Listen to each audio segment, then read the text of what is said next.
After the Vietnam War in the 1960s and 70s, the rural area around Phong Nha was left in a state of utter devastation and extreme poverty. It is now one of the fastest growing tourist areas in Vietnam.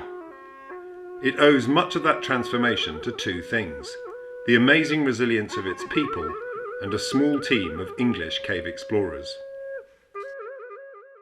Came down to Phong Nha for the first time. The first impressions were of, it was very, very basic in places, and that the people were always looking for work. You know, they were keen to work, but there wasn't any work available. I came across with Hanoi University of Science to give us the permissions. And that's how I first came to Vietnam in 1990 with a team of 10 people from the UK.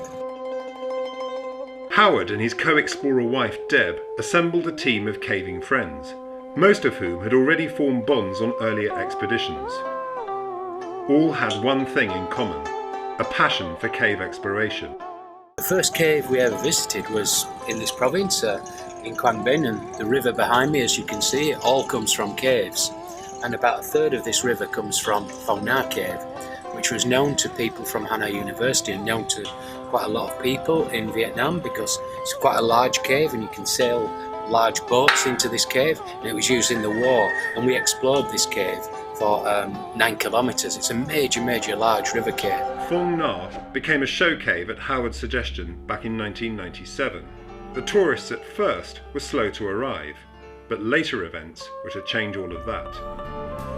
Now, every year, 700,000 people visit Phong Nha Cave. It provides both employment and a large source of income for the area. Soon after the first expedition, back in 1990, it became clear that Howard and his team had stumbled upon one of the most spectacular cave-bearing limestone areas in the world. We were basically given a no-hope lead at the end of the valley at high altitude, and we were meant to go and visit a load of other leads, but when we got in there we realised it was a very special, very big cave. At this stage, nobody could ever have guessed either the international or the local impact their discovery was going to make. To Hang Som Dong, now the most famous of their discoveries in Vietnam, and rapidly becoming one of the most famous caves in the world.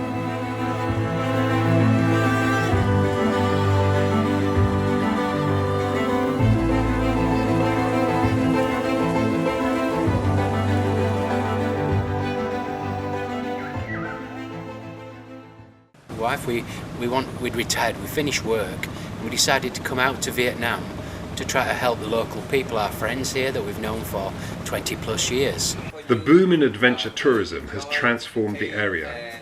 It now employs not only many local Vietnamese, but also the expertise and experience of several members from the original British expeditions.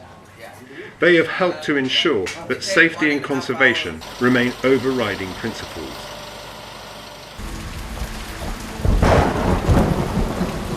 Towards the end of each year, in November and December, Vietnam experiences its typhoon season. The results in flooding above ground can be dramatic enough, but underground they are often sensational. It is an indication perhaps why the caves are so large.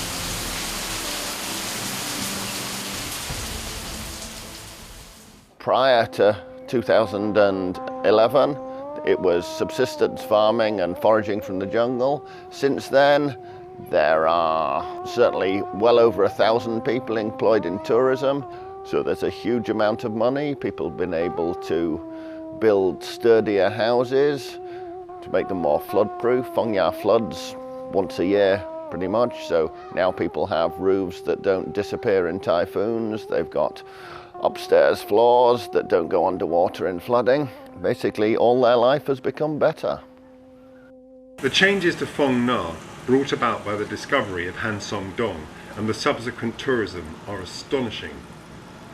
What was a village with barely a subsistence economy is now one of the biggest tourist attractions in Vietnam. It attracts an increasing number of international visitors. Most will visit the more accessible attractions, but some are looking for something more adventurous. In the low tourist season, building is going on everywhere. Not just houses, but tourist accommodation and cafes and coffee bars.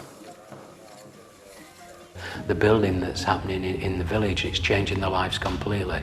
From living in small basic wooden huts, they're getting nice houses, they're producing nice houses. So it's changed the lives of, you know, hundreds of people, and not just the people that work for us. There's other companies in the area that also do adventure things, and tourism in general for the national park and the mass tourism caves.